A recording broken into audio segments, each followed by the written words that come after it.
From what you remember, what was it that brought you to Laurier in the first place? I think it was a small campus and got to know a lot of people, built a lot of friendships, and I think which was really a learning curve for me is the ability to meet people, know people, get along with people, and I think those life skills back then in a small college have really helped me in my career. And was that always the goal, to get to work in pro sports?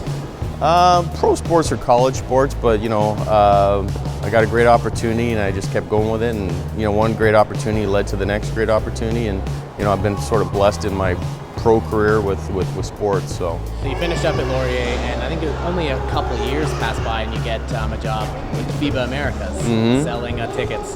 That tournament, from what I understand, it was the Dream Team 2 was there. So basketball at Skydome, you got Shaq there. What was it that kind of drew you to that position?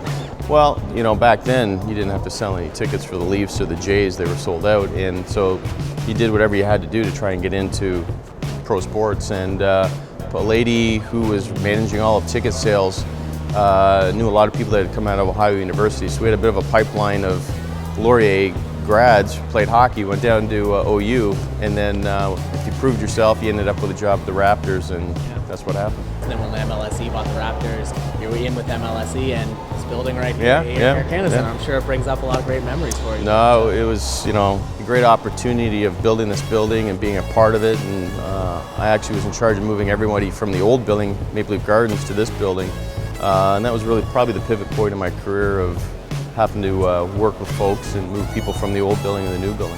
Following MLSE, you go down to the States, Minnesota Wild, then Orlando, and eventually Tampa. Right. Through those stops, is there any particular proud moments that stand out? The ability to open up a brand new building and bring back the Minnesota Wild and bring back pro hockey to Minnesota was, for that city was something very special, and for me as well, just to be able to bring that back. And down in Orlando, didn't think I'd go back to basketball, but you do, and we built an incredible building down there, and I was able to go on a good run there too, where we went to the finals and played against Kobe and lost in the finals there too. There's a trend here, I keep losing in finals. So, but it was just an incredible building that we built. I'm very proud, and then I headed over to Tampa to start working for the Lightning and Jeff Vinik.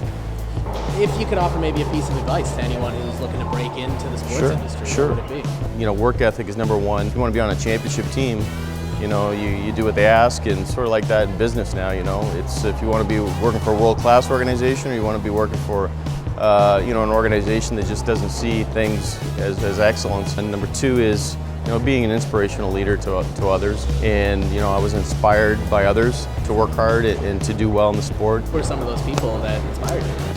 Well, Todd Leiweke, who's the COO of the National Football League now up in New York. Here it was Michael Downey, who used to run Tennis Canada, was working here, but now has gone to London to run Wimbledon and London Tennis. So, those are two probably my biggest,